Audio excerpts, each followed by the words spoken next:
Today, we are looking at 3 high-profile thesis plagiarism scandals. And here's the twist. In all 3 cases, it was not the university involved that detected and discovered the plagiarism. Nope. The heavy lifting was done by journalists, political rivals, and even random members of the public. You know, those people not being paid to uphold academic standards. How could this be? I will first present the main facts of these 3 cases and then move on to my analysis.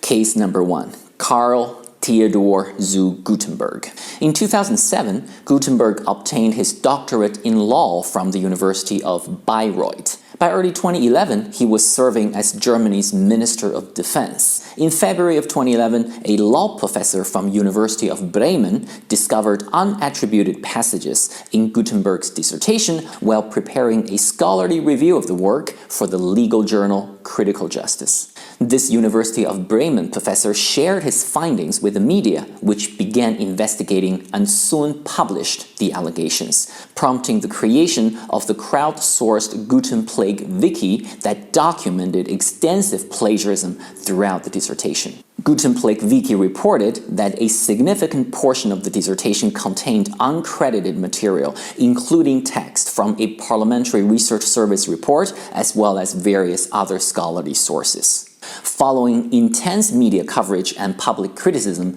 the University of Bayreuth revoked Guttenberg's doctoral degree on the 23rd of February 2011. Less than a week later, on the 1st of March, Guttenberg resigned from the Defense Ministry. In this case, it was very clear that the plagiarism issue was not uncovered by the University of Bayreuth. The university did take actions, but it was after the case was already active in the media. Let's take a look at the second case, Lin Chih-chien. Lin earned 2 master's degrees, one from Taiwan's Tsinghua University in 2008 and the other from National Taiwan University in 2017. During his 2022 campaign to become the mayor of Taoyuan, multiple individuals, including his political opponents, accused him of plagiarism. Tsinghua University's Academic Ethics Committee found that large portions of his thesis closely matched a commissioned research report, concluding that he had engaged in plagiarism and violated the university's academic ethics. National Taiwan University's investigation also found substantial overlap in structure and content with another student's thesis, determining that Lin had plagiarized. Both universities subsequently revoked his master's degrees, and soon after that, Lin withdrew from his Taoyuan mayor campaign. Here again, while the 2 universities involved acted speedily and ethically, it was not these 2 universities that detected the plagiarism in the first place. Case number 3. Pál Schmitt. In Hungary, former Olympic champion turned politician Pál Schmitt received a university doctorate, the highest academic title available in Hungary at that time, roughly comparable to today's PhD. He obtained this degree in 1992. 2 decades later, in January of 2012, a magazine investigation revealed that roughly 180 of the thesis' 215 pages had been copied verbatim from a Bulgarian scholar's work, with additional material taken from a German researcher. In total, according to this investigation, 197 pages were found to have been lifted from other scholars' works, all without proper citation. A fact-finding committee at Semmelweis University confirmed extensive copying, and on the 29th of March 2012, the university's Senate voted to revoke his degree. On the 2nd of April, Schmitt resigned as president of Hungary. Just like the Guttenberg case and the Lin case, in this situation, it was also not the university that detected the plagiarism. Rather, it was in this case the media. Now moving on to my analysis, which is just my opinion. From these 3 cases, there are several points which I think are noteworthy. First, universities and colleges probably miss a lot of plagiarism and academic misconduct cases. If plagiarism this blatant as described in these 3 cases can go unnoticed by these universities for years, it does make you wonder what else is sitting quietly in university archives. How many such cases are never discovered? You know, universities have plagiarism detection software. They have quality assurance bodies such as exam committees, academic integrity panels, and academic misconduct boards. They have professors and research advisors who are experts in their fields. With all that, how come in cases like these, universities fail to detect these plagiarism issues themselves? One can't help but wonder. Second, plagiarism is one of the easiest forms of academic misconduct to detect because it leaves a visible paper trail.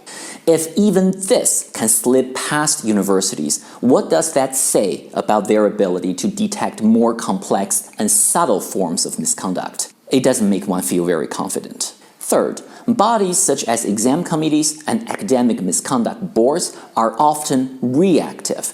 They mostly only investigate what faculty members bring to their attention. They do not go out there to actively hunt for misconduct cases. That means unless somebody reports a suspicion, problems can stay buried for years, sometimes decades, or even forever. Fourth, plagiarism detection software. Yes, they are there, but are they actively and correctly used? Whose responsibility is it to check the duplication and overlap score? Is it the professor who supervised the research? Is it the job of exam committees or academic integrity committees? Or is it the management of the university? Whose responsibility is it to guarantee academic and research integrity for graduation and thesis research? Surely the student bears the ultimate responsibility for their own research, but what about on the part of the university?